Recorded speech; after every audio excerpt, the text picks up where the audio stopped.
Hello, Martha Beck. Hello, Susan Stiffelman. Just over the moon, happy to talk with you, not only because you're so wonderful and magnificent, but this book that you've just written, I cannot wait to share it with our community. So Thank you. thank you. I am honored to be here.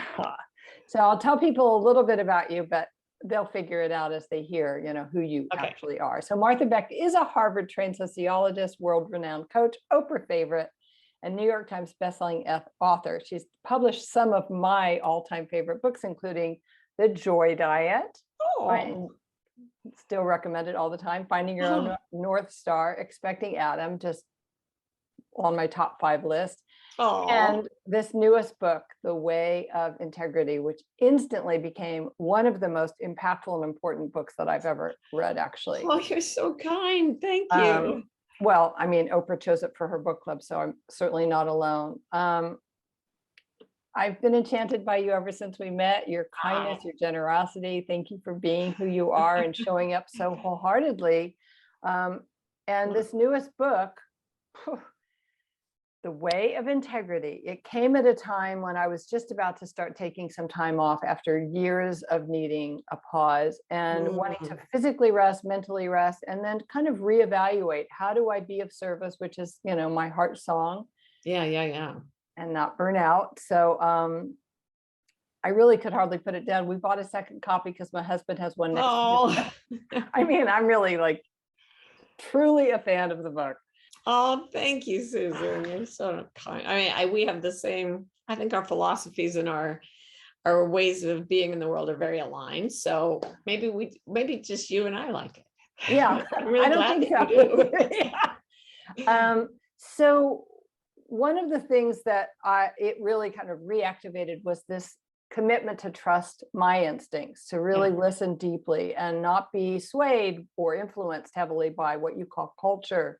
You talk about how we come preloaded with the instinct that we need and the wisdom that we need, but that we often sort of look the other way. Can you talk about this, like how we learn to pay better attention to what our body, mind, heart, spirit are telling us? Can you just sort of riff on that?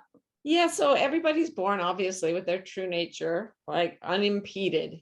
But we're such social creatures that depending on the people around us, we take our behavior in very different ways.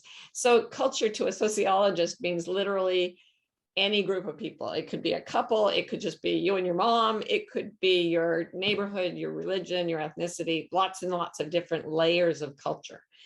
And those layers always put pressure on their members to be like the others in the group. So before we can even talk, we're getting tons of signals telling us how the people around us expect and want us to behave. And it's especially true of something like gender, where baby boys are treated very differently from baby girls, and it helps shape the way they end up operating in the world, because we have a true nature, but when it bumps into culture, if the two don't agree, we tend to sell out our nature hard as babies, because we're so dependent on the goodwill of those around us. So we adapt, we modify. And by the time we learn to talk, we're already in some ways performing what the culture wants us to do, or we're in total rebellion against it, but very few babies are.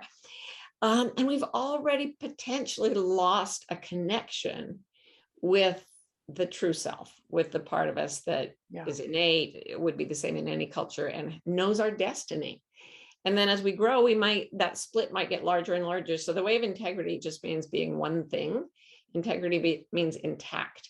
But most of us are in duplicity, which means two things: the nature and the culture. And we develop new selves for every new culture. And the separation from self causes emotional suffering. And I actually after 30 years of doing this, I came to believe that it's the only cause of psychological suffering. And so integrity is a return to wholeness. And I think most people need it. Well said. Yes. And, I heard you on, I love Glennon. We've done some parenting classes together, Glennon and Amanda and Abby's podcast. And you were talking about a very common phenomena that I'm sure that parents listening to this podcast can relate to, which is the push, the push, the push. So there you are as a parent, And maybe your inner instinct is saying, please rest, or please go and read that novel, or please Yeah. go play the drums for a while. And yet you've got these little kids sort of scrambling. Can you kind of dive into how you navigate that commitment to your own integrity and being who you are and not being influenced by what other people might be thinking of you, and the demands of, real life with the kids? Right. Yeah. So I had my first 3 kids, boom, boom, boom, when I was 23, 25, 27. And I was also getting my doctorate at Harvard, which is not the easiest thing in the world. And then I was trying to match the culture I was raised in, which was Mormon, which is like completely different again. So I was totally exhausted by parenting. I probably gave my children, I tried so hard to be good that what I was bathing them in was actually anxiety, because I was trying so hard to be good. Wow. I mean, my first child, I kept her in a front pack on my chest so she would never be away from the sound of my heartbeat for like 6 months. I was absolutely determined that she would feel loved. And now we laugh because I said what I was doing, I was mashing you up against a source of immense anxiety. So when they were about, I think about 5, 7, and 9, I just got burned out. Yeah. And I said, you know what? Actually, it was earlier than that, when they were really like 2, 4, 6. I said, I am performing parenting according to the Harvard model, which is how to make your child smart. My middle child had Down syndrome, so that I was stepped away from the culture on that one, and that was redemptive. Because what it meant was that I then saw I was being performative about mothering from a Mormon mother perspective, from an ideal psychological, I was studying psychological stuff. And I realized none of it was me. And I just said, I'm going to have to be like me. And what do I like? I like wildlife biology. I like science. I like novels. I just started doing what I liked. And what happened was I realized my kids genetically are more like me than they are like just general population of children. And I knew that I had scored when my kids came running in. My 2 girls came running in at like midnight when they were about 10 and 6. And they're like, Mom, wake up, wake up. I was like, what? And they're like, scientists in Japan just got the first live footage of a giant squid. And I was like, you are my people. Oh my God. Amazing. Yeah. So I became more myself. And as I became more myself, my children felt me relax and they felt free to become more themselves. Mm-hmm. And of course I didn't do it. I would take so much back if I could, but that was a good thing. Becoming more myself was the best thing I ever did for my kids.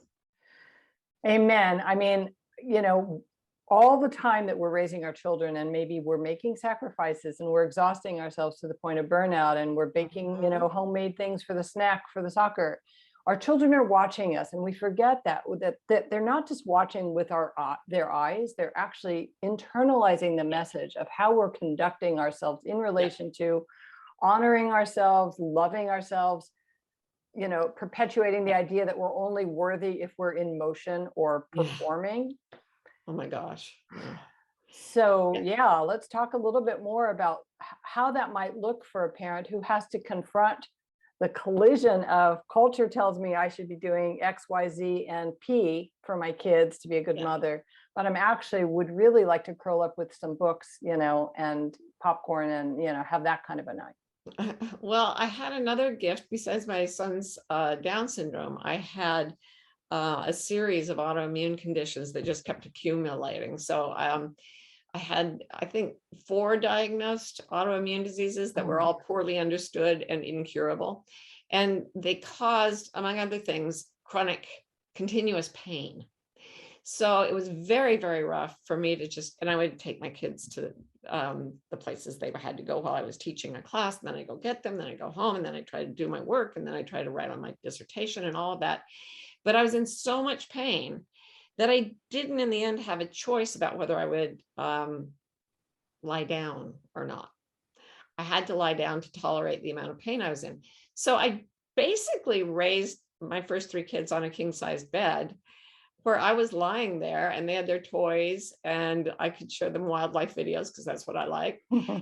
But that was the best I could do. And I got so much flack for it. I got so much judgment and criticism, but I had no other option.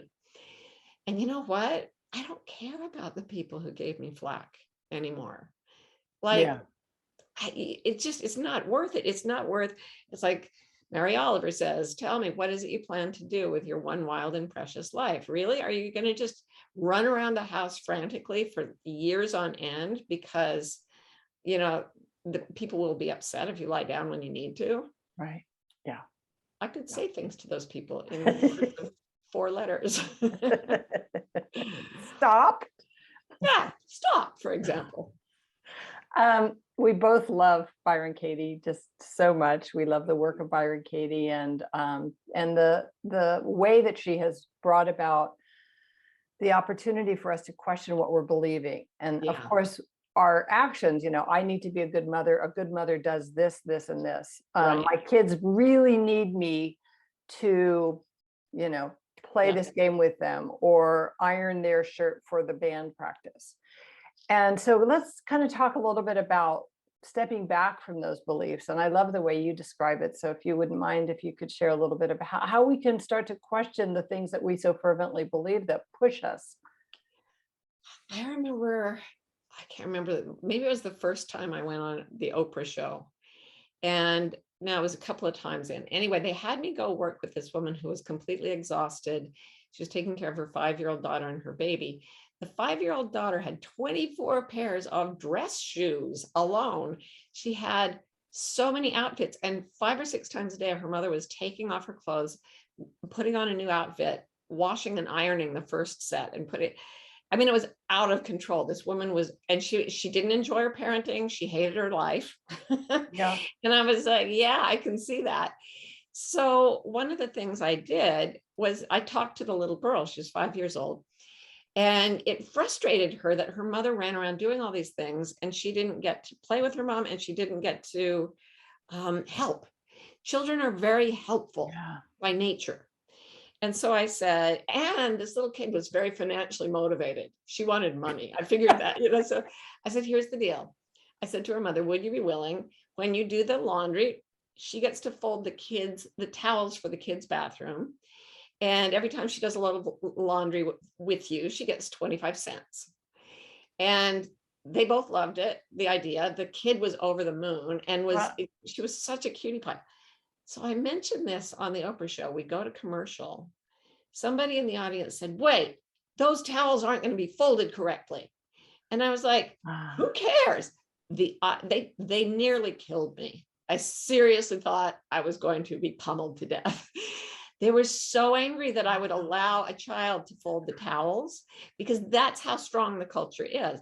And there was I was trying within the 90-second commercial break to say, really, truly, does it matter that the kids' towels in a downstairs basement inside a cupboard are folded perfectly, as opposed to they're not folded perfectly, but you have a great relationship with your child? Wow. And they were like, no, it's all about the towels. And holy cow. I thought that was that culture. Yeah. And all I can say about it is, if you have, Jesus used to say, if you have ears to hear, then listen. Is the opposite of your conviction equally true? It's the towels downstairs have to be folded perfectly. Is that true? Right. Could it be equally true that they don't have to be folded perfectly? Right. What is the consequence? Right. Yeah. And so to put that, the mother hadn't done what I had the luxury of doing as a visiting expert, which is to sit down, play with the child, talk to her, find out what motivated her and what she wanted to do and how she was feeling about her life. I'm a life coach. I life coached this 5-year-old. And it was so clear what she wanted. Yeah. And was so happy to do. She was the sweetest kid, and her mom was missing it. And this is where Katie's work can be so powerful. And you describe it so beautifully in the way of integrity, talking about asking these simple questions. And the way I phrase it sometimes is arguing for the opposite point of view. I love that. Using three 3 reasons why the opposite might make as much or more sense, or asking the question, why does this, visiting the child's planet so that you can see life from their perspective. And, Right. As a family therapist for many years, I worked with kids. They'd come in the office. The parent would say, oh, my teenager won't even open his mouth, won't tell me anything. And they'd leave and I couldn't get the kid to stop talking. I Right. love working with teenagers. They Yeah. just want someone to respect them Yes. and listen. And listen. And, parents who say, well, I would sit down with my kids and talk, but they won't. We often teach them, it's dangerous to begin talking because I have a whole bunch of advice that you haven't asked for that I'm ready to give you because of my own anxiety, because of what I'm thinking and believing about what I'm supposed to be doing as your parent, as opposed to just sitting in your presence and who are you? How are you? Yeah. What are you interested in? What can we do together? Yeah. It's just when we do that, I didn't enjoy toddlers very much because I was so physically in so much pain. But boy, when they got to be teenagers, people told me, watch out. And I was like, this is heaven. Yeah. They can walk by themselves. And they're so interesting and so funny and so, brilliant. And they have these passions that I never suspected. And I've noticed since, I don't know, maybe you can tell me if this is true or not, that people who love the toddler stage, they have enough energy and the child isn't differentiating from them that sharply. Right. They often have trouble with teenagers, and people who are tired of toddlers because they're just so much work, I think tend to enjoy the teenagers a bit more. I don't know if that's true, but maybe, I think that's role and Yeah, I think the goal for me is that as you're growing and evolving while you're raising your children, you're also sort of raising yourself and retroactively healing a lot of what went on in your own childhood that you didn't get.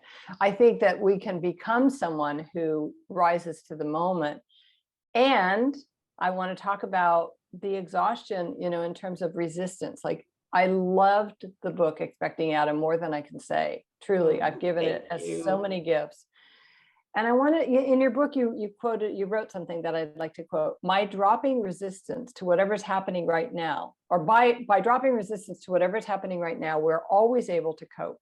Even when we're not coping, allowing ourselves to not cope gets us through this moment over and over and over. Presence is the sanctuary integrity offers us as denial comes to its dreaded end. You are already coping right now, and right now is the only thing you'll ever have to cope with.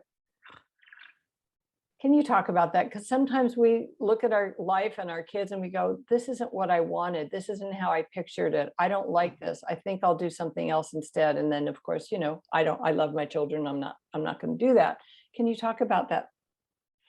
I had this experience this last weekend because I was in a very small apartment. Now we were just talking before the show, I've had this weird, rare opportunity to have another child much later in my life. And if you want to do this, I will tell you how. Become a lesbian and get a younger wife who wants to have a baby.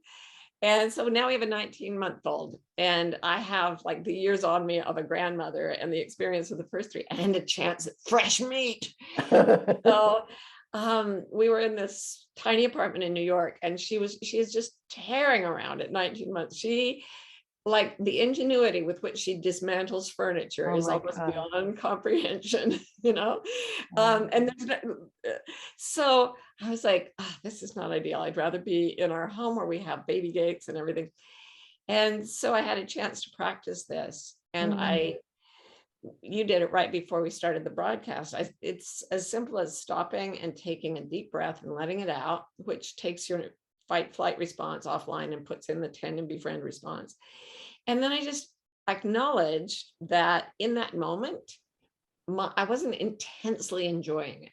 I'm usually intensely enjoying parenting and being home and everything, but I wasn't intensely enjoying it. I was sort of enjoying it. And then I started, well, what's keeping me from complete enjoyment? Because I really believe that if we're one thing, if we're in integrity, we have complete enjoyment or a complete presence and a sense of meaning. If somebody's dying in every moment, like it's always a sweet experience. And what was keeping it from being a sweet experience for me was that I had the thought that I wished she would stop running around dismantling things. And then I thought, really, is that true? Do I really wish that? And of course not. She's delightful. I just needed to stop thinking she wasn't doing something that was completely pleasing to me. So then I stopped thinking about my own agenda for the day, and I just began following her around the way I would follow a wild animal in the forest, which is one of my favorite things to do. And I just became a naturalist of my own kid. Wow. And gosh, we had the best time. It was so wonderful once I just let go of this one little attachment to it shouldn't be quite this busy. And then when I was okay with her being busy, we had yeah. It was fun. It's amazing, this phrase, this word attachment. I can't remember. I was hearing Jack Kornfield give some kind of a presentation, and he was quoting one of his teachers as saying, and I don't remember the story well enough to try and cobble something together, but it had to do with somebody getting really upset about something. And the teacher's simple line was, must have been kind of attached. Just that attachment to a particular way. And when we're raising our children, we can have this idea culturally informed about how it should look, how we should look, how they should look, how they should behave, what the family unit should appear to be. Yeah. Oh, yeah. All those things. Oh, so much pressure. So much pressure.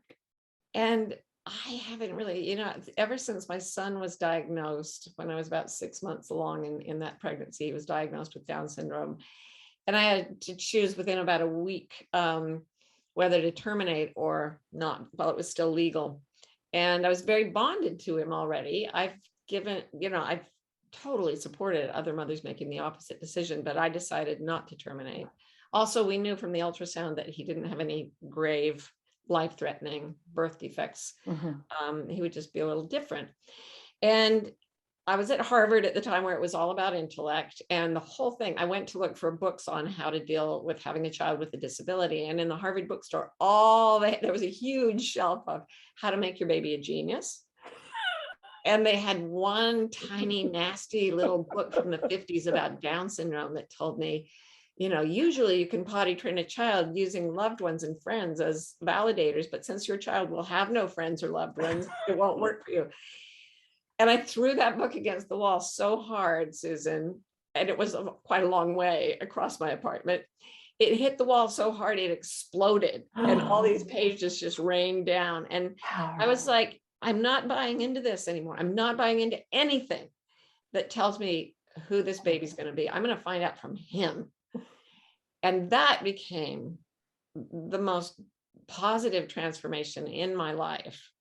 So yeah, just getting away from and then as I raised my other girls, and then I'm raising my fourth, it's like, when I was writing about Adam in a book once, I wrote, other people's perception, I have a child with an intellectual disability. My perception, I live with a spiritual master. And I went back to correct that so that it would be more digestible to the academics. If you don't agree, of course, I could just be making it up. And I thought, no, that's not integrity. So I just wrote, I live with a spiritual master. If you disagree, I respectfully do not care. And that is my phrase now. You think I should be raising my kid differently? Let me check with my integrity. If you're right, you're right. And I will accept it. And thank you for the correction. But if I don't feel what you're saying, I respectfully do not care. Oh my God. And imagine how it would be for us if that's how we just move through the world. You might have something useful to say. And then again, I'm going to check in with myself. No, thank you though. Right. That is how I go through the world. And it's awesome. I know, it's liberation. I mean, I snag myself all over the place, but thank God. And the book, The Way of Integrity, is such a support of that. I actually wanted to do a book club. I just thought, oh my God, this is because we could make such a shift, not just for us, but a lot of the work that I do is about changing generational patterns. That as a parent, if you start doing some serious healing and reimagining your insides and what you inherited and the instincts and habits and reactivity, you get to pass that on to your kids, who will internalize how they see you living your life. So yeah, they've shown, I read one study that showed that children who were in their 60s were actually benefiting psychologically when their parents who were in their 80s went to therapy. I mean, wow. It's never too late. Crazy town. Yeah. So there was one thing that you talked about that I have incorporated a little bit, and of course referenced you, which I love. And you were talking to Amanda Doyle about the overwhelm and all the things that, you know, kind of fill the to-do list. And I know everybody listening, you guys can relate. You talked about course correction and this idea of 10 minutes. Can you sort of spin off of that or share a little bit about that? When I decided I was going to try to be in complete integrity, I was 29 years old and very unhappy. And they said, the truth will set you free. So I decided not to tell a single lie for a calendar year. And I did it. And during that year, it was the best of times. It was the worst of times. I lost kind of everything: my family of origin, my community of origin, because I left my religion. I left my job, I left my industry, decided not to be an academic, figured out I was gay. So that was the end of my marriage. And basically I lost everything except my kids. And so it was incredibly liberating, but horrible. And I don't want anyone out there to do that ever, unless you're obsessed with it and you love risk taking. But what I recommend to my clients and in this book is that you change your life by 1 degree turns. So if you're in an airplane and you just shift your direction 1 degree north every half hour or so, you won't even notice that the plane has changed its course, but you'll end up in a totally different place. Yes. So what I suggest is just make a list of the things you're doing, look at the ones that bring you joy, and don't lie to yourself about what should bring you joy. It has to literally make you feel a little lift inside your body. And look at the ones that bring you down a little bit. And then 10 minutes by 10 minutes this week, spend 10 minutes more every day doing what you love and 10 minutes less doing what you don't love. And then go 10 minutes more in that direction. So it's like the game, you're getting warmer, you're getting colder. You just edge into the warmer. Keep it up a few years and your life will be very warm. Wow. These small incremental changes and listening to ourselves and honoring ourselves. And in some cases with those that we love, saying, you know, I can't really do that, or I'm feeling really tired. I love that you would talk about that in something that I heard you say, just telling your loved ones, here's how I am today. And being honest. Yeah, it's a crazy idea, but it just might work. But it just might work. Oh gosh, thank you so much, Martha. This is always a joy to see you and to chat with you, but more importantly, you know, to kind of feel that there's this momentum that is being built around being who we're supposed to be in the world, each one of us unique, and being brave to do that. Yeah, and I just want to end by quoting the German poet Goethe, who said, when you trust yourself, you will know how to live. And I would also say, when you trust yourself, you will know how to parent. Not when you trust other people, when you trust yourself. I mean, that is it. I mean, so many times people refer to me as a parenting expert, and I go, no, please don't call me that. I am not an expert. You listen to yourself. My job is to help you listen to your instincts, to trust yourself, to clear out the noise, because you do know. I mean, we have this just phenomenal, magical, mystical relationship with our children. If we honor it and listen to it, and what happens is that we just become distracted. And the way of integrity is about coming back to listening, deep listening. Yep. If you don't want to do it for yourself, do it for your kids. Yeah. All right. Well, thank you. The book again is The Way of Integrity, and your website? MarthaBeck.com. Yeah. Anything you want people to know about what you're doing, what you're up to? I don't remember anything I'm doing. I like to be present to the moment and leave planning for a different time. But I'm doing things and they're on the website. Yes, they're on your website. There's all kinds of beautiful, wonderful things that you do. So thank you so much. Thank you, And let Susan. me Thank you. stop